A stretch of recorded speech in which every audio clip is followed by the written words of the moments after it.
বৃষ্টির প্যাটার্ন প্রতিনিয়ত চেঞ্জ হচ্ছে, যেটা দেখা যায় মডেলিংও, যে আমাদের যে ভালো যে মডেলগুলো আছে এক্ষেত্রেও কিছু মানে ভেরিয়েশন চলে আসতেছে, কারণ প্রতিনিয়ত চেঞ্জ হচ্ছে ওয়েদার, যেহেতু স্ট্রং এলো মানে কোনো স্টেবল সিস্টেম এটা স্টে করছে না। এই জন্য যেটা হচ্ছে গত 3-4 দিন আগে যে পরিমাণ বৃষ্টি উত্তর অঞ্চল হওয়ার কথা, বা সে তুলনায় ওইভাবে হয়নি। কারণ হচ্ছে কি, মনসুন যে অ্যাক্সিস রয়েছে, আমরা বলি যে এই সময় বৃষ্টিটা হয়, মনসুন অ্যাক্সিস যদি অ্যাক্টিভ থাকে সেই সব জায়গাতে বৃষ্টি হয়। দেখা যাচ্ছে গত 2 দিনে এটা শিফট হয়ে দক্ষিণে চলে গেছে। দক্ষিণে চলে যাওয়ার কারণে কি হয়েছে, যে গতকাল থেকে এই দক্ষিণ অঞ্চলে বৃষ্টি বেশি হচ্ছে, এবং বিশেষ করে বরিশাল, চট্টগ্রামে বৃষ্টি আজকেও, বিশেষ করে কক্সবাজার, টেকনামে থেমে থেমে বৃষ্টি হচ্ছে। আমরা গতকালকে একটা হেভি রেইনফল ওয়ার্নিং দিয়েছি যে আজ সকাল থেকে 48 ঘন্টায় বিশেষ করে চট্টগ্রাম, কক্সবাজারে ভালো বৃষ্টি হওয়ার সম্ভাবনা আছে। মানে বিশেষ করে টেকনাফ, কক্সবাজার, বান্দরবান এইসব জায়গায় ভারী বর্ষণ হওয়ার সম্ভাবনা আছে। আমরা ওয়াইফাই ছাড়াই ধূপধাপ আপলোড করি, কারণ কারণ আমাদের কাছে বেশি জিবি আছে। বেশি জিবি জিতবেন মাই জিপি অ্যাপে। তবে একটা জিনিস হচ্ছে আপনাদের খেয়াল রাখতে হবে, যে গত স্পেলে যে ধরনের ম্যাসাকার, অর্থাৎ বড় ধরনের এক্সট্রিম রেইনফল ওই রকম হওয়ার সম্ভাবনা নেই। এখন এখানে মানে অতি ভারী বর্ষণ হচ্ছে, এই মানে যে আতঙ্কিত হওয়ার কিছু নেই। যে বৃষ্টিটা হবে এটা খুব শর্ট টার্মে, ধরেন 1 দিন 2 দিন বৃষ্টিটা হবে, ভারী থেকে অতি ভারী, বিক্ষিপ্ত হয় ওই রকম টানা না। আর সেক্ষেত্রে এই বৃষ্টি হলেও যেটা আগের মতো ওই রকম ক্ষয়ক্ষতি হওয়ার সম্ভাবনা নেই। এবং এক্ষেত্রে আরও দেখা যাচ্ছে যে বিশেষ করে আপনার মেন বৃষ্টিটা কক্সবাজার, বান্দরবান, টেকনাফ এই বেল্টটি হবে। চিটাগাংয়ের দিকেও পরিমাণগত অনেক কম হবে। তাছাড়া দেশের অন্য জায়গায় যে বৃষ্টির প্রবণতা, এটা অনেকটাই এই যে আপনার জুলাই মাসের যে নর্মাল বৃষ্টি এটাই হবে। আপনার মাঝারি থেকে আপনার হালকা বৃষ্টির সম্ভাবনাই বেশি। তবে কিছু অঞ্চলে হয়তো একটু বেশি বৃষ্টি হতে পারে, যেটা হচ্ছে সিলেট, কুমিল্লা এইসব রিজনে হয়তো তুলনামূলক বেশি হতে পারে। আর ঢাকা সহ উত্তর অঞ্চলে আপাতত 3-4 দিন আপনার হালকা থেকে মাঝারি বৃষ্টি হতে পারে, বিক্ষিপ্তভাবে দেওয়ার জায়গায় হয়তো মাঝারি ধরনের ভারী বর্ষণ হতে পারে। এই সময় বেসিক্যালি আপনার বৃষ্টি যদি হয়, টানা বৃষ্টি হয়, নর্মালি এই সময় ঠান্ডা থাকে।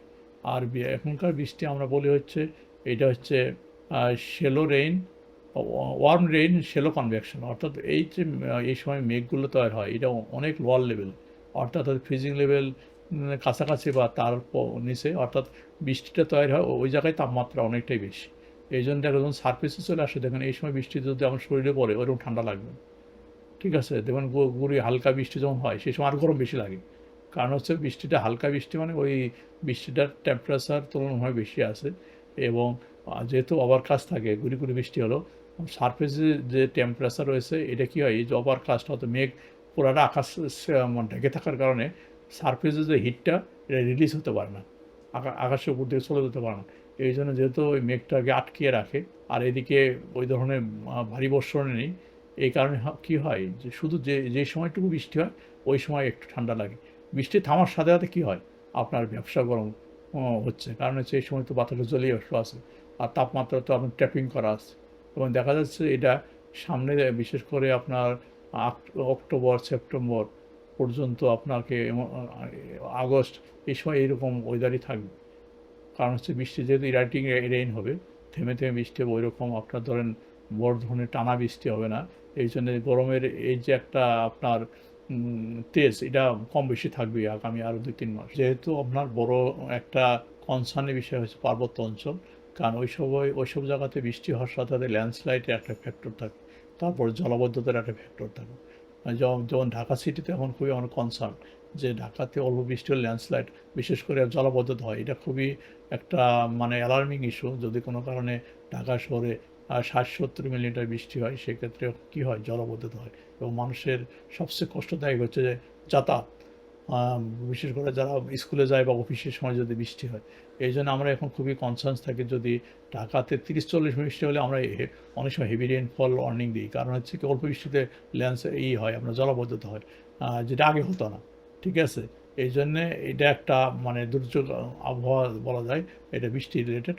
বিশেষ করে সিটি এলাকাগুলো, যেমন আপনার হচ্ছে বরিশাল, তারপরে হচ্ছে চট্টগ্রাম সিটি মেট্রোপলিটন এলাকা, সবচেয়ে বেশি হচ্ছে ঢাকা ইফেক্টেড হয় বৃষ্টিতে, এবং অদূর ভবিষ্যতে এটাই একটা বড় ধরনের দুর্যোগ আসবে যদি কোনো কারণে মাঝারি ধরনের ভারী বর্ষণ থেকে ভারী বর্ষণ হয়। ঢাকা শহরের জলবদ্ধতা একটা বড় একটা ইস্যু হয়ে দাঁড়াবে। তো এই সময় আপনাদের খেয়াল রাখতে হবে, যেহেতু ভরা বর্ষা মৌসুম, এই সময় সাগরে কিছু রুলিং এমনি থাকে।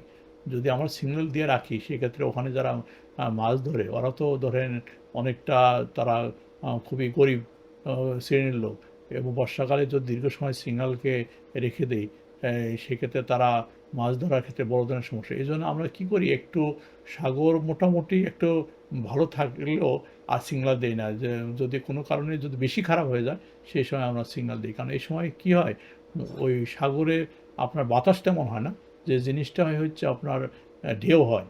দেখা যাচ্ছে যে আপনার বড় মেঘ হয়েছে, বৃষ্টি হচ্ছে, এর সাথে সাথে ঢেউ হয়, এবং যদি বড় ধরনের ঢেউ হয় বা রুলিং যদি চলতে থাকে, সেক্ষেত্রে ছোটো ছোটো নৌকা টরা ডুবে যায়।